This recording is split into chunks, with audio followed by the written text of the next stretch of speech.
கன்னிராசி அன்பர்கள் அனைவருக்கும் வணக்கங்க. இன்றைய பதிவில் இந்த 2025 முடியறதுக்குள்ள இந்த கடைசி மாதத்துல என்ன மாதிரியான பலன்கள் கன்னிராசி அன்பர்களுக்கு கிடைக்க போகுது அப்படின்றத பார்க்கலாம்.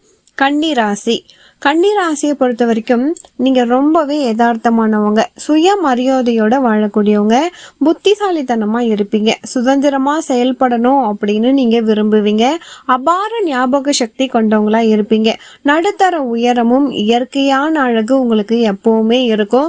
எந்த ஒரு வேலையை கொடுத்தாலும் கச்சிதமா முடிக்கக்கூடியவங்க, ஒரு விஷயத்தை செய்யறதுக்கு முன்னாடி எல்லா வகையிலையும் ஆராய்ந்து பார்த்து அதுக்கப்புறம் தான் முடிவு பண்ணுவீங்க. நீங்க செய்யக்கூடிய வேலைகள்ல எப்பவும் கொஞ்சம் விளையாட்டுத்தனம், குறும்புத்தனம் இருக்கும். எந்த ஒரு புதிய விஷயத்தையும் கத்துக்கிறதுக்கு ஆர்வமா இருப்பீங்க. புதிய இடம், புதிய மனிதர்கள்லாம் ஈஸியா போய் பேசிட மாட்டீங்க. மற்றவங்க பேசினா மட்டும்தான் பேசுவீங்க. மற்றவங்கள அதிகமா பேச விட்டு அவங்கள பற்றி தெரிஞ்சுக்கிறதுல கெட்டிக்காரங்களா இருப்பீங்க. உங்களுடைய திறமை, தகுதி மற்றவங்க பாராட்டலைனா கூட உங்களுக்கு நீங்களே செல்ஃபா மோட்டிவேஷன் பண்ணிக்குவீங்க. பெரும்பாலும் கன்னிராசி அன்பர்கள் மற்றவங்க கிட்ட வேலை செஞ்சாலும் சொந்த தொழில் பண்ண தான் விரும்புவீங்க. பணம் கம்மியாக கிடைச்சாலும் மனசுக்கு பிடிச்ச வேலையை மட்டும் தான் செய்யணும்னு நினைப்பீங்க. நீண்ட நாளுக்கு ஒரு தொழிலாளியாக இருக்க பிடிக்காது. கன்னிராசியில் பிறந்தவங்களுக்கு ஆண்களாக இருந்தாலும் பெண்களாக இருந்தாலும் பயம், கூச்ச சுபாவம் எல்லாமே இருக்கும். ஆனாலும் பார்த்தீங்கன்னா இவங்களுடைய தோற்றத்தை வச்சு வயசை சொல்ல முடியாது. அந்த அளவுக்கு இளமையாகவும் இருப்பாங்க. பொதுவா இவங்களுக்கு நீண்ட ஆயுள் இருக்கும். இவங்களுடைய பேச்சிலையும் செயல்லையும் முடிஞ்ச வரைக்கும் யார் மனசையும் புண்படுத்த மாட்டாங்க. சூழ்நிலைக்கு தகுந்த மாதிரி தன்னை மாற்றி அமைச்சுக்கிறதுல இவங்க புத்திசாலித்தனமா செயல்படுவாங்க. கன்னிராசி அன்பர்கள் கிட்ட நல்ல நடத்தையும் வசீகரமான தோற்றமும் இருக்கும். எல்லாமே தெரிஞ்சிருந்தாலும் எதுவுமே தெரியாத மாதிரி எப்பவும் அமைதியா இருப்பாங்க. தப்பு செஞ்சவங்களை கூட தன்னுடைய அன்பான பேச்சால திருத்தக்கூடிய இயல்பு கொண்டவங்க. இவங்களுக்கு பணம், செல்வம் தாராளமா இருக்கும். இவங்களுடைய ஓய்வு நேரத்துல கூட ஏதாவது பணம் சம்பாதிக்கலாமா, ஏதாவது ஒரு வகையில பணம் வருமா அப்படின்ற மாதிரி இவங்களுடைய சிந்தனை இருக்கும். கிடைக்காத பொருளுக்கு என்னைக்குமே இவங்க ஆசைப்பட மாட்டாங்க. தனக்கு கிடைச்சதை வச்சு திருப்தி அடைவாங்க. பொது நல பணிகளுக்கு ஓரளவுக்கு செலவு பண்ணுவாங்க. இந்த அன்னதானம் பண்றது, இது மாதிரி.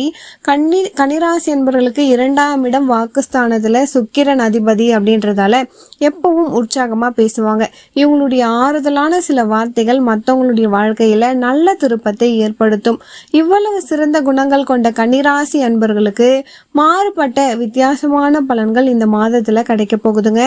சூரிய பகவான், செவ்வாய், குரு ஆகிய கிரகங்களின் ஆதரவு மத்தியில புதன் குறுகிய வக்ர நிலையில சின்ன சின்ன தடைகளை உண்டாக்கினாலும் மொத்தத்துல உங்களுக்கு முன்னேற்றம் உறுதியா கிடைக்கும். கன்னிராசி உத்திரம் நட்சத்திரக்காரங்களுக்கு இந்த மாதம் முடியறதுக்குள்ள கொஞ்சம் உங்களுக்கு நல்லாவே இருக்கும். 16ஆம் தேதிக்கு பிறகு சூரியன் உங்களுக்கு 3ஆம் வீட்டுக்கு போறதால சுப பலன்கள் எல்லாமே அதிகரிக்கும். வேலை தொடர்பான முயற்சியில மிதமான முன்னேற்றம் இருக்கும். வியாபாரம் செய்யறவங்களுக்கு புதிய வாடிக்கையாளர் கிடைப்பாங்க. தொழில் முன்னேற்றத்துக்காக புதிய ஒப்பந்தங்கள் போட வாய்ப்பு இருக்கு.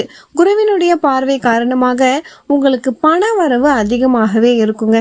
ஆனாலும் தேவையற்ற செலவுகளை நீங்க கட்டுப்படுத்திக்கணும். காதல் வாழ்க்கையில சின்ன சின்ன புரிந்துணர்வுகள் உங்களுக்கு தேவைப்படும். திருமணம் ஆகாதவர்களுக்கு உறுதியான ஒரு நல்ல வரன் துணையாக உங்களுக்கு கிடைக்கக்கூடிய வாய்ப்பு இருக்கு. வீட்டுல பெரியவங்களுடைய உடல் நலனில் கொஞ்சம் கவனம் அவசியம். உங்களுடைய ஆரோக்கியத்தை பொறுத்த வரைக்கும் பார்த்தீங்க அப்படின்னா தசை, கழுத்து வலி, சின்ன சின்ன தொந்தரவு எல்லாம் வரலாம். அதுக்காக உங்களால் முடிஞ்ச யோகாசனம், தியானம் எல்லாமே நீங்கள் செய்யலாம். அதுக்கடுத்துதான் கன்னிராசியில அஸ்தம் நட்சத்திரக்காரங்களுக்கு தொழில் முன்னேற்றம் உங்களுக்கு கட்டாயம் கிடைக்கும். இந்த டிசம்பர் 23 வரைக்கும் புதன் 3ஆம் வீட்டில் இருக்கிறதால பேச்சு திறன் பெரும்பாலான இடத்துல உங்களுக்கு வெற்றியை கொடுக்கும். ஊழியர்களுக்கும் மேலதிகாரிகள் கிட்ட இருந்து உங்களுக்கு ஒரு பாராட்டு கிடைக்கும். சுய தொழில இருக்கீங்க அப்படின்னா நிலையான வருமானம் உங்களுக்கு கிடைக்கும். குடும்பத்துல அப்பப்போ கொஞ்சம் வாக்குவாதங்கள், கருத்து வேறுபாடுகள்லாம் உண்டாகும். ஆனாலும் பாத்தீங்க அப்படின்னா சின்ன சின்ன பரிசுகள், சமரசம் மூலமா இது எல்லாமே நீங்க தீர்த்துடலாம். மாணவர்களுக்கு குருவினுடைய பார்வை சாதகமா இருக்கின்ற காரணத்தால சிறப்பாக தேர்ச்சி பெறக்கூடிய வாய்ப்பு இருக்கு. கலை, மாந்திரிகம், பாடல், போட்டி மற்ற துறைகளில் இருந்தாலுமே கூட உங்களுடைய திறமைகள் வெளிப்பட்டு நீங்க சாதிக்கக்கூடிய வாய்ப்புகள் அதிகமாகவே இருக்கு. கன்னிராசி என்பவர்களின் ஆரோக்கியத்தை பொறுத்த வரைக்கும் கண் பல் தொடர்பான சின்ன சின்ன பிரச்சனைகள் வர வாய்ப்பு இருக்கு. தண்ணீர் அதிகமா நீங்க குடிக்கணும். கன்னிராசி அன்பர்களே, சித்திரை நட்சத்திரத்துல இருக்கிறவங்களுக்கு 1-2 பாதங்கள்ல இருக்கிறவங்களுக்கு இந்த டிசம்பர் மாதம் உங்களுக்கு உற்சாகமான மாதமா இருக்க போகுது. புதிய வாய்ப்புகளின் தொடக்கமாகவும் இருக்க போகுது. சொந்த ராசியில செவ்வாய் குருவாக கவனிக்கப்படுறாரு. ஸோ தைரியம், முடிவெடுக்கக்கூடிய திறன் உங்களுக்கு அதிகமாகவே இருக்கும். தொழில் மாற்றம் ஆர்வமாக இருந்தாலுமே இது உங்களுக்கு சாதகமான காலம்தான். உங்களுக்கு பிடிச்சவங்களோட அதிக நேரம் நீங்கள் டைம் ஸ்பெண்ட் பண்ணுவீங்க. நீண்ட தூர பயணங்கள் செல்வதற்கான வாய்ப்பு இருக்கு. அவசரமான முடிவுகளை நீங்க தவிர்த்துக்கோங்க. குறிப்பா பண முதலீடு செய்றீங்க அப்படின்னா பொறுமையோட காத்திருந்து ஆராய்ஞ்சு நீங்க செயல்படணும். சகோதரர்கள், நண்பர்கள் மூலமாக உங்களுக்கு சின்ன சின்ன உதவிகள் கட்டாயம் கிடைக்கும். உங்களுடைய ஆரோக்கியத்தை பொறுத்த வரைக்கும் சோம்பல், தலைவலி இது மாதிரி விஷயங்கள் இருக்கலாம். துயரங்களை மன அமைதியால நீங்க கட்டுப்படுத்துனீங்க அப்படின்னா உங்களுடைய ஆரோக்கியம் மிகவும் சிறப்பாகவே இருக்கும். 15 வயது வரை இருக்கக்கூடியவங்களுக்கு புதிய நண்பர்கள் கிடைப்பாங்க. படிப்புல கவனமும் இருக்கும். விளையாட்டு போட்டிகள்ல உங்களுக்கு வெற்றி கிடைக்கும். குழந்தைகளுடைய செயல்பாடுகள் பெற்றோர்களுக்கு பெருமை ஏற்படுத்தக்கூடிய மாதமா இந்த டிசம்பர் மாதம் இருக்கும். அதனால உங்களுடைய குழந்தைங்களுக்கு நீங்க எக்ஸ்ட்ரா கரிக்குலர் ஆக்டிவிட்டிஸ்லாம் சப்போர்ட் பண்ணலாம். 25 வரை இருக்கக்கூடிய கன்னிராசி அன்பர்களுக்கு எத்தனை தடைகள் வந்தாலும் அதை தாண்டி செல்ல முடியும், ஜெயிக்க முடியும் அப்படின்ற ஒரு கான்ஃபிடென்ட் உருவாக போகுது. தொழில் சார்ந்த விஷயங்கள்ல புது புது திறமைகள்ல தேர்ச்சி பெறுவீங்க. போட்டி தேர்வுகளுக்கு படிக்கிறவங்களுக்கு நல்ல ஒரு ரிசல்ட் கிடைக்கும். காதலா இருந்தாலும் சரி, குடும்பத்திலையும் சரி, சில பொறுப்புகளை நீங்க எடுத்துக்குவீங்க. 35 வயசு வரைக்கும் இருக்கக்கூடிய கன்னிராசி அன்பர்களுக்கு திருமண ஏற்பாடுகள் மூவ் ஆகும். இது வரைக்கும் திருமணம் ஆகாம இருக்கீங்க அப்படின்னா திருமணம் கைகூடி வரும். நீங்க செய்யக்கூடிய வேலையில உங்களுக்கு ப்ரமோஷன் கிடைக்கும். உங்களுடைய வருமானம் அதிகரிக்க வாய்ப்பு இருக்கு. புதியதா வண்டிகளும் சொத்துக்களும் நகைகளும் வாங்குறதுக்கான வாய்ப்பு இந்த காலகட்டத்துல இருக்கு. 50 வயது வரை இருக்கக்கூடிய கன்னிராசி அன்பர்களை பொறுத்த வரைக்கும் இது நாள் வரைக்கும் நீங்க செஞ்ச கஷ்டங்களுக்கும் உழைப்புகளுக்கும் தியாகத்துக்கும் உங்களுக்கு ஒரு நல்ல மரியாதை கிடைக்கும். குடும்பத்துல இருக்கவங்களுடைய ஆதரவு உங்களுக்கு கட்டாயம் கிடைக்கும். குழந்தைகளுடைய கல்வியில நீங்க அக்கறை செலுத்துவீங்க. சொத்து தொடர்பான பிரச்சனை இருந்தா அது உங்களுக்கு சாதகமான முடிவுகள் வரும். உங்களுடைய உடல் ஆரோக்கியம் முன்பை விட முன்னேற்றம் இருக்கிற மாதிரி இருக்கும். சுப நிகழ்ச்சிகள்ல அதிகமா நீங்க கலந்து கொள்றதுக்கான வாய்ப்புகள் இருக்கு. 50 வயதிற்கு மேல் இருக்கக்கூடிய கன்னிராசி அன்பர்களை பொறுத்த வரைக்கும் குடும்பத்துல இருக்கிறவங்க கிட்ட சில மன வருத்தங்கள் உங்களுக்கு இருந்தாலும் அதையெல்லாம் ஈஸியா மறந்து போயிடுவீங்க. மன அமைதியும் தூக்கமும் சரியா கிடைக்கணும் அப்படின்னா தியானம் நீங்க செய்யலாம். தீர்த்த யாத்திரை, கோயில் தரிசனம் எல்லாமே உங்களுக்கு கூடுதலான பலன்களை கொடுக்கும். உங்களுடைய பேர குழந்தைகள் மூலமாக மன மகிழ்ச்சியும் உங்களுக்கு உண்டாகும். உங்களுக்கான அதிர்ஷ்ட எண் என்ன அப்படின்னா 5. அதிர்ஷ்ட நிறம் பச்சை பழுப்பு நிறம். அதிர்ஷ்ட நாட்களை பொறுத்த வரைக்கும் செவ்வாய், வெள்ளி, வியாழன். அதிர்ஷ்ட திசை உங்களுக்கு வடகிழக்கு திசை. அதிர்ஷ்டகரமான மலர் என்ன அப்படின்னா பச்சை நிறத்துல இருக்கக்கூடிய மலர்களை நீங்க பயன்படுத்திக்கலாம். உங்களுடைய வாழ்க்கையில சாதாரணமா நடக்கக்கூடிய விஷயங்களுக்கு கூடுதலான பலன்கள் கிடைக்கணும் அப்படின்னா இந்த அதிர்ஷ்டகரமான விஷயங்களை நீங்க ஃபாலோ பண்ணிக்கோங்க. உங்களுக்கு சாதகமான முடிவுகள் எல்லாமே உங்களுக்கு கிடைக்கும். நல்ல பலன்களும் கிடைக்கும். நல்லது நினைச்சா நல்லது மட்டும்தான் நடக்கும்னு ஒவ்வொரு விஷயத்தையும் நீங்க பார்த்து பார்த்து பண்ணிக்கிட்டு இருக்கீங்க.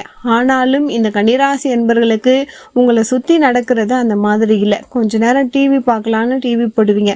அதுல வர நிகழ்ச்சிகள் உங்களுக்கு டென்ஷனா இருக்கும். சரி, நியூஸ் பேப்பர் படிக்கலான்னு எடுப்பீங்க. அதுல வர நியூஸ் உங்களுக்கு வெறுப்பா கூட இருக்கும்.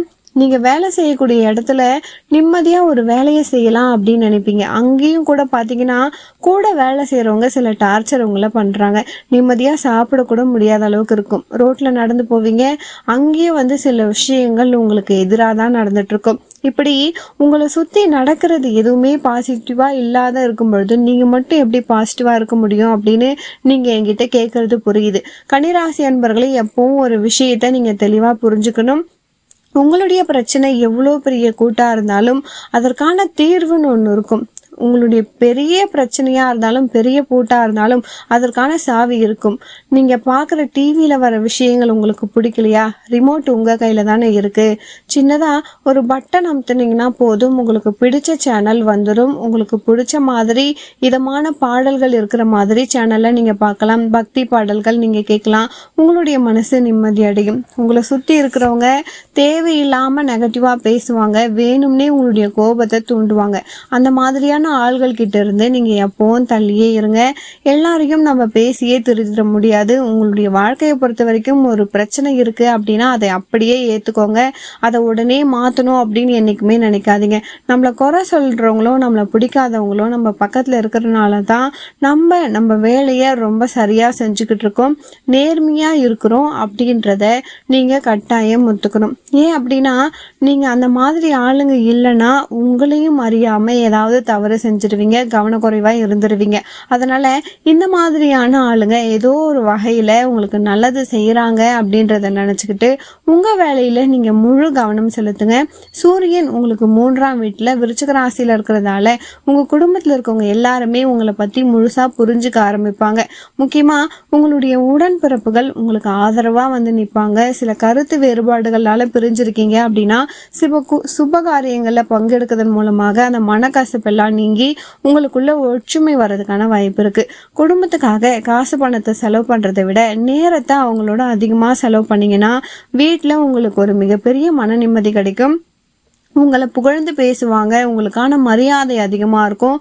சொத்து சம்பந்தமான பிரச்சனை இருக்குன்னா அதெல்லாம் முடிவுக்கு வரும். ஒன்று நீங்கள் விட்டு கொடுப்பீங்க, இல்லைன்னா அவங்க உங்களுடைய கருத்துக்கு உடன்பட்டு கட்டாயம் வருவாங்க. ரொம்ப நாளாக ஒரு பிரச்சனைக்கு தீர்வு காணாமல் இருக்கீங்கன்னா இந்த மாதத்தில் நீங்கள் முயற்சி செய்யலாம். உங்களுக்கான பலன் சிறப்பாகவே இருக்கும். செவ்வாய் தன்னுடைய சொந்த ராசியான விருச்சிக ராசியில் இருக்கிறதால அதுவும் உங்களுக்கு 3ஆவது வீடு. இதுவரைக்கும் உங்களை கஷ்டப்படுத்தின எதிரிகளுக்கெல்லாம் சரியான பதிலடி நீங்கள் கொடுப்பீங்க. இது வரைக்கும் உங்களுக்கு யாருமே ஆதரவு இல்லை, உங்களுக்கு யாரும் சப்போர்ட் பண்ண மாட்டேங்கிறாங்க அப்படின்னு நீங்க நினைச்சிட்டு இருக்கலாம். இந்த காலகட்டத்துல உங்க மேல தவறு இல்லை, உங்க பக்கம் தான் நியாயம் இருக்கு அப்படின்றத புரிஞ்சுக்கிட்டு அவங்களாகவே உங்களை விட்டு விலகி போறதுக்கு வாய்ப்பு இருக்கு. சுக்கிர பகவானை பொறுத்த வரைக்கும் உங்களுக்கு 2ஆம் வீட்டுல இருந்து 3ஆம் வீட்டுக்கு போறாரு. அவர் தனஸ்தானத்துல இருக்கிறதால பணம் உங்களுக்கு என்னைக்கும் தட்டுப்பாடு இருக்காது. உங்களுடைய அன்றாட செலவுகளை நீங்க சிக்கனமா செஞ்சீங்க அப்படின்னா மிகப்பெரிய தொகையை உங்களால சேமிக்க முடியும். நிலம், வீடு, நகை எல்லாமே நீங்க வாங்குவீங்க. நல்ல லாபம் தரக்கூடிய பங்குகள்ல முதலீடு செஞ்சீங்கன்னா எதிர்கால தேவைக்கு அது மிகப்பெரிய பலன்களை உங்களுக்கு கொடுக்கும். காற்றுள்ள போதே தூற்றிக்கோள் அப்படின்னு சொல்ற மாதிரி உங்களுக்கு வாய்ப்பு கிடைக்கும் பொழுது உங்க கைக்கு வரக்கூடிய பணத்தை நீங்க வேண்டாம் அப்படின்னு சொல்லக்கூடாது. உங்களை தேடி வர எல்லா வாய்ப்புகளையும் நீங்க கட்டாயம் பயன்படுத்திக்கணும். அதே மாதிரி உங்களுக்கு 6ஆம் வீட்டுல ராகு இருக்கிறதால எதிரிகள் நீங்க எப்ப தப்பு பண்ணுவீங்க அப்படின்னு காத்துட்டு இருப்பாங்க.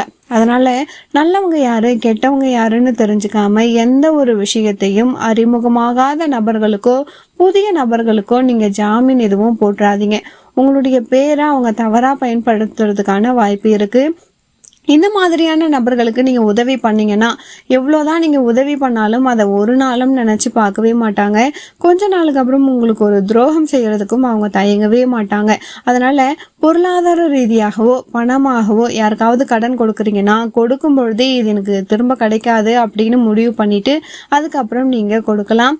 மிக மிக முக்கியமான ஒரு விஷயம் என்னன்னா உங்களுடைய ஆரோக்கியம். நீங்க நல்லா இருக்கீங்க, நல்லா நடக்கிறேன், நல்லா சாப்பிட்றேன், எல்லா வேலையும் நான் செய்கிறேன் அப்படின்னு நினைச்சிட்டு இருக்காதீங்க. உங்களுடைய பிபி, சுகர் எல்லாம் சரியான அளவில் இருக்கா அப்படின்றத செக் பண்ணிக்கோங்க. மாஸ்டர் செக் பண்ணிக்கோங்க. மீண்டும் ஒரு முறை செக் பண்றது ரொம்ப ரொம்ப நல்லது. ஏன் அப்படின்னா கன்னிராசி அன்பர்களை பொறுத்த வரைக்கும் வெளியே தெரியக்கூடியது உங்களுக்கு உண்மையான ஆரோக்கியம் இல்லை. உள்ளுக்குள்ள உங்களுடைய ரத்தம், உடல் உறுப்புகள் எல்லாமே ஆரோக்கியமா இருக்கா அப்படின்றத நீங்க தெரிஞ்சுக்கணும். கேது உங்களுக்கு 12ஆம் வீட்டுல இருக்கிறதால ஆன்மீக ஈடுபாடு, வெளிநாட்டு பயணம் எல்லாமே இருக்கும். சில நேரத்துல நீங்க தனிமையா இருக்கணும் அப்படின்னு நினைப்பீங்க. உங்களுடைய பயணங்களை நீங்க திட்டமிடும் பொழுது முன்கூட்டியே எல்லா விஷயத்தையும் நீங்க செய்யணும். சரியான திட்டமிடுதல் உங்ககிட்ட இல்லை அப்படின்னா உங்களுடைய பயணத்திலையும் நிம்மதி இருக்காது. கோயிலுக்கு போவீங்க, சாமியை தரிசனம் பண்ணுவீங்க, ஆனா உங்களுடைய வேண்டுதல் பிரார்த்தனை எதுவும் முழுமையா இல்லாம போயிடும். உங்களுக்கே தெரியாம சில இடத்துல படபடப்பாயிடுவீங்க. உங்களுடைய சிந்தனைகள் பக்தியை விட்டுட்டு மற்ற விஷயங்கள் மேல பேசிக்கிட்டு இருக்கிற மாதிரி இருக்கும்.